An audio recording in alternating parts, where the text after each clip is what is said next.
기쁨의 날이라는 제목을 가지고 말씀을 나누도록 하겠습니다. 여러분, 한 가지 질문으로 설교를 시작할 텐데요. 모든 사람에게 있는 게 있습니다. 한 사람도 이걸 없는 사람이 없어요. 무엇일까요? 모든 사람이 가지고 있는 거 뭘까요? 네, 심장. 예, 심장. 그렇죠, 예, 심장인데 생일이죠. 생일. 모든 사람은 태어나야지만 이름이 생기고요. 그리고 뭐 학위도 생기고 뭐 공부도 하고, 모든 사람은 태어난 날이 있습니다. 생일이 있죠. 내가 태어난 날을 모를 수는 있지만 없지는 않습니다. 그래서 우리는 생일을 축하하고 기뻐하고 즐거워합니다. 왜? 이 날이 있었기에 함께 할 수 있기 때문이죠. 저의 삶을 돌아보니까요, 가장 행복하고 기뻤던 날이 언제냐? 1호, 2호가 태어났을 때입니다. 네, 1호, 2호. 나랑 비슷하게 생긴 애들이 태어나서 꼬물꼬물대고 있는 게 신기했어요. 태어나는 자체가 참 기쁜데, 지금은 네, 기뻐요. 갑자기 싸우다가 갑자기 또 놀기도 하고 좀 아무튼 그 자체가 행복합니다. 다른 사람들은요, 여러분 언제 내가 기쁨을 누리십니까? 언제 기쁘세요? 근데 우리의 기쁨들을 잘 보면요, 문제가 해결될 때 기뻐합니다. 연애나 취직이나 학위나 그 모든 것들이 해결됐을 때 우리는 기뻐해요.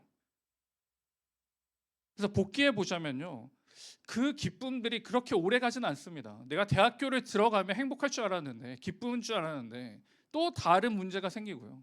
학교를 졸업하면 기쁠 줄 알았는데 또 다른 문제가 생기고, 결혼하면 또 행복할 줄 알고 기쁠 줄 알았는데 또 다른 문제가 생기고, 우리의 인생은 계속해서 문제가 생깁니다.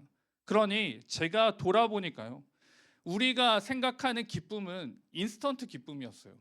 그냥 지금 당장 기쁜 거, 지금 당장 기쁜 거, 그걸 조치며 살아갑니다. 문제 하나 해결하면 하나가 더 나오고 두세 개가 갑자기 쏟아져 내리기도 합니다. 이 성탄 주간에 우리가 기억해야 할 것이, 우리에게 진정한 기쁨의 날은 인스턴트처럼 바로 나타나는 그런 기쁨이 아니라 변함이 없고 문제가 없는 그 기쁨을 이야기하는 것입니다. 그 기쁜 소식을 먼저 들은 사람들이 있는데요, 8절에 보시면 목자들이 등장합니다. 목자들은 들에서 양을 지키며 생활하는 사람들입니다. 밤을 새우죠. 이날도 이전과 똑같은 날이었을 겁니다. 양떼를 지키고 있는데 이상한 현상들을 보게 됩니다. 9절인데요. 9절 말씀을 같이 읽습니다. 시작. 주의 사자가 곁에 서고 주의 영광이 그들을 두루 비추매 크게 무서워하는지라. 주의 영광이 그들을 비췄다라고 합니다. 이 목자들은 두려워 떨고 있습니다. 이 생각해 보면요, 이 빛의 광경을 본 적이 없어요. 처음 경험해 봅니다. 그래서 10절에 보시면 천사가 그들에게 말하였다. 두려워하지 말아라. 나는 온 백성에게 큰 기쁨이 될 소식을 너에게 전하여 준다라고 이야기합니다. 이 세번역 버전인데요, 천사의 첫 마디가 두려워하지 말라입니다. 근데 여러분, 이 구절을 잘 보세요. 이 구절과 겹쳐지는 구절이 있습니다. 1장에 보시면 천사가 사가랴에게 찾아가서 하는 장면인데요, 그 표현 방식이 똑같습니다. 첫 번째는요, 천사가 나타났고요. 두 번째는 두려워하지 말라고 하고요. 세 번째 안심을 시키고, 네 번째 메시지를 전하고요. 다섯 번째 표적을 나타냅니다. 목자들이 천사의 소리를 들었습니다. 여러분, 여기 목자라는 직업이 어떠한 상태였느냐? 당시에는 법적으로 정직하지 못한 사람들이고 깨끗하지 못한 사람들이었습니다. 그래서 사람들이 거주하는 곳에 있지 못하고요, 사회의 일원이 되지 못했습니다. 그러니 저기 광야 들판에 나가 있었던 거죠. 이 사람들에게 있어서의 기쁜 소식은 무엇일까요? 여러분, 목자들에게 있어서 기쁜 소식은 무엇일까요? 양이 많아지는 거겠죠. 그리고 푸른 잔디밭이 많은 곳을 발견하는 것이 기쁨일 겁니다. 더 나아가서는요, 맹수들이 다 없어졌다, 편안히 지내라, 평안히 있어라, 이 말이 아마 기쁜 소식일 겁니다. 여러분에게 있어서 기쁜 소식은 무엇입니까? 여러분, 뭘 들어야지만 여러분은 기쁜 소식일까요? 제가 제자 훈련에서 이렇게 이야기를 한 적이 있는데, 로또를 맞으면 기쁜 소식일 것 같다. 근데 로또를 생각해 보니까요, 요즘에 로또를 맞으면 부가가치세를 세금을 한 22%인가 뭐 이렇게 떼요. 불로소득세. 그러면 그걸 떼고 보니까 집 한 채를 살 수 없는, 이 로또 필요가 없을 것 같아요. 그래서 저는 안 하기로 했어요. 뭐 돼도 뭐 집 한 채도 못 사는 로또. 근데 그런 소식을 들으면 여러분 기쁠까요? 기쁘지 않죠. 어느 정도까지 돈이 있어야지 기쁠까요, 여러분? 뭘 해야지만 기쁜 소식일까요? 목자들이 잔디밭, 맹수들이 피하고 평안히 지내라. 물론 기쁜 소식이겠죠. 그러나 잠시 잠깐입니다, 여러분. 우리의 기쁜 소식도 마찬가지예요. 여러분이 생각하는 그 기쁜 소식도 잠시 잠깐입니다. 또 문제가 생겨요. 그래서 기쁜 소식이라고 할 때 헬라어에서는 유앙겔리 조마이라는 단어를 사용하는데, 좋은, 안겔리아, 소식, 좋은 소식. 그래서 굿 뉴스라고 합니다. 11절에 굿 뉴스가 나오는데 같이 한번 읽습니다. 시작. 오늘 다윗의 동네에 너희를 위하여 구주가 나셨으니 곧 그리스도 주시니라. 이게 왜 기쁜 소식일까요? 여러분 피부에 와 닿으십니까? 예수님의 탄생이 왜 나에게 기쁜 소식이어야 할까? 양이 많아지고 잔디밭이 풍부해지고 맹수가 사라진 게 아니라 목자들에게 기쁜 소식이 다윗의 동네에 구주가 나셨다. 이게 왜 기쁜 소식일까요? 여기서 보시면요, 너희는 목자나 유대인을 극한하지 않습니다. 모든 사람들의 이야기예요. 이 땅의 모든 사람들입니다. 이게 왜 기쁜 소식이냐? 이 구절을 통해 하나님의 속성을 발견하기 때문입니다. 하나님은 어떠한 분이신가? 하나님은 신실하신 분이심을 바로 이 소식을 통해 확인하게 됩니다. 신실하신 하나님. 그리스도 주시니라. 그리스도라는 말은 그리스어인데요, 메시아라는 히브리어와 똑같이 동의어로 사용되는데 뜻은 기름 부음 받은 자예요. 기름 부음 받은 자. 인류가 죄를 짓고 해결할 수 없게 되었습니다. 그래서 이 죄를 해결하기 위한 방편과 방법과 그 대상을 기다려요. 창세기 3장 15절인데, 내가 너를 여자와 원수가 되게 하고 내 후손도 여자의 후손과 원수가 되게 하리니 여자의 후손은 내 머리를 상하게 할 것이요 너는 그의 발꿈치를 상하게 할 것이니라 하시고, 이 창세기 3장은 원시 복음이라고 합니다. 원수를 이기고 회복시킬 그분을 약속하십니다. 그래서 이 원시 복음이라는 것은 첫 번째 복음을 의미하는 라틴어입니다. 원시 복음. 그래서 보시면요, 이 모든 게 우리를 구원하기 위한 여정들이 기록되어 있습니다. 그 역사들의 사실들이 기록합니다. 그게 구속사인데요. 미가서 5장 2절인데 같이 한번 읽겠습니다. 시작.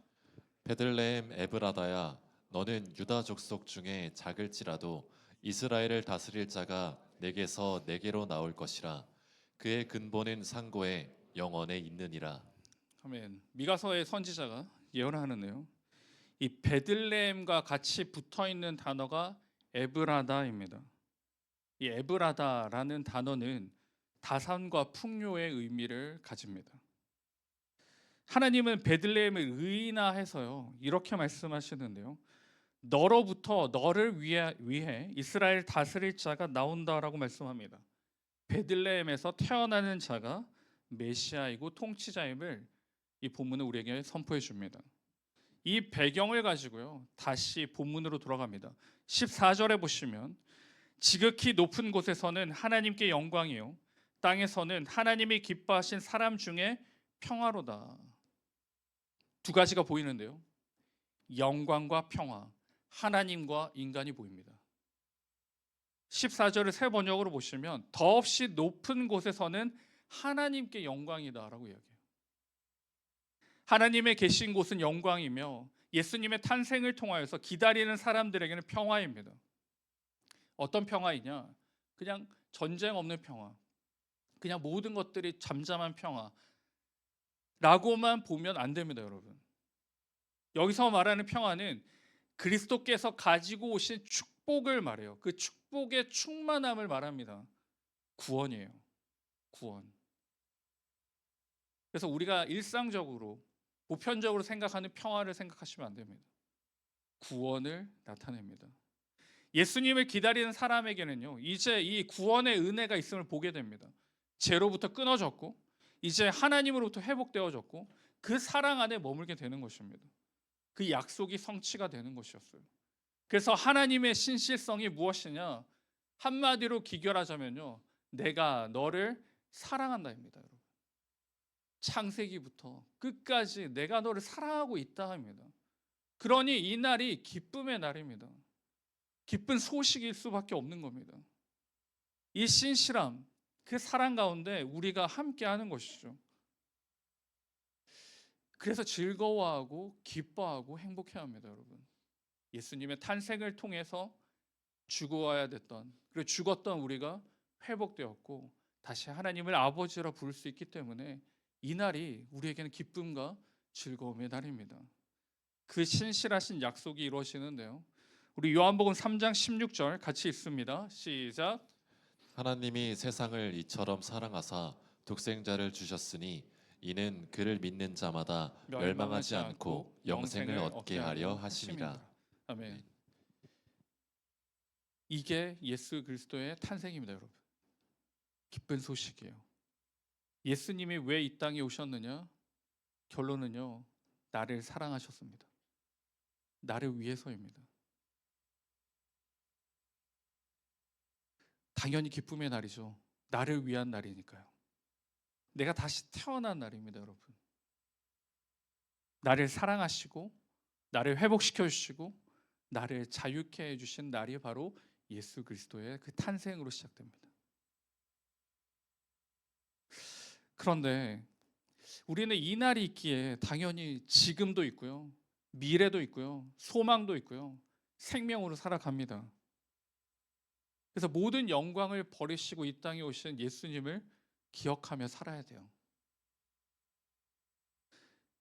아쉽게도 저와 여러분은요, 이 예수 그리스도의 탄생을 기쁨으로 받아들이지 못합니다.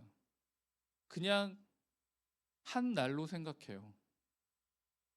그냥 뭐 늘 해왔던 날로 기억합니다. 그리고 별로 기뻐하지 않아요. 여러분 12월 25일 기쁘십니까? 자, 성탄절에 크리스마스 때, 크리스마스 이브 때 여러분 다 계획이 있죠? 25일은 계획이 없더라도 24일은 다 계획이 있을 텐데 그 계획은 하나님과 나와의 관계의 계획인가요? 제가 제자 훈련하면서 또 질문이 하나 들어왔는데, 하나님을 위해서 제가 이걸 그 예배를 포기하고 준비를 해도 되느냐, 뭐 이런 이야기였어요. 여러분, 하나님을 위해 사는데 예배를 포기하고 하나님 위해 준비한다는 말이 맞아요? 맞나요? 아니죠. 마찬가지입니다. 이 크리스마스가, 이 예수 그리스도의 탄생이 나에게 기쁨의 날이면요, 난 뭘 해야 돼요? 예수님의 생신을 준비해야 되죠. 축하를 준비해야 됩니다. 335 만나가지고 저기 뭐 이렇게 뜨거운 곳에 가서 즐기는 게 아니고, 이해하세요? 여러분은 뭘 준비하고 계십니까? 이 기쁨의 날에 예수님을 정말 내가 기뻐하고 있는지, 내가 다시 태어난 날로 생각하고 있는지, 아니면 다른 세상 사람들과 똑같이 그냥 즐기고만 있다면 나는 아직도 그 예수 그리스도의 그 사랑과 하나님의 그 사랑, 그 신실하심을 믿고 있지 못하는 겁니다. 그래서 어떤 기쁨을 쫓아가요? 인스턴트의 기쁨을 쫓아갑니다. 지금 당장 기쁨, 지금 당장 내 기분이 좋아지는 거. 구약 시대부터 예수님께서 약속을 하셨어요. 이제서야 예수님이 탄생하십니다. 하나님의 약속이 이제야 이루어져요. 이 이루어진 사실을 우리는 믿음으로 받고 그 예수님의 그 생일을 기뻐하고요, 매일 기억하며 살아가야 합니다. 그렇게 살아갈 때 시시각각 변하지 않아요. 그 예수님의 탄생을 기억하고요, 그 사랑을 기억할 때 나에게 좋은 일이 있을 때만 기쁘고 별로 싫은 일이 생겼을 때 좌절하지 않습니다. 흔들리지 않아요. 이 그리스도의 탄생 앞에 우리가 꼭 해야 될 건요, 기쁨의 날이라는 겁니다. 그리고 우리의 신앙이 갔다 왔다 하는 게 아니라 변함없이 이 기쁨 가운데 우리의 삶들을 살아가는 것입니다. 그게 이번 성탄 주간에 꼭 기억해야 할 하나님의 말씀입니다. 사랑하는 여러분, 진짜 기쁨을 찾아가시기 바랍니다. 진짜 기쁨. 오늘 기뻤는데 내일 막 허무한 게 아니라 변함없이 기쁜 그 예수 그리스도의 탄생이요, 여러분의 마음과 여러분의 인생 가운데 정말 각인되기를 주님의 이름으로 축복합니다. 기쁨의 날. 그래서 하나님과의 그 기쁨의 시간들을 보내면서 그 은혜를 가지고 계속해서 이 신앙의 여정을 걸어가시기를 주님의 이름으로 축복합니다.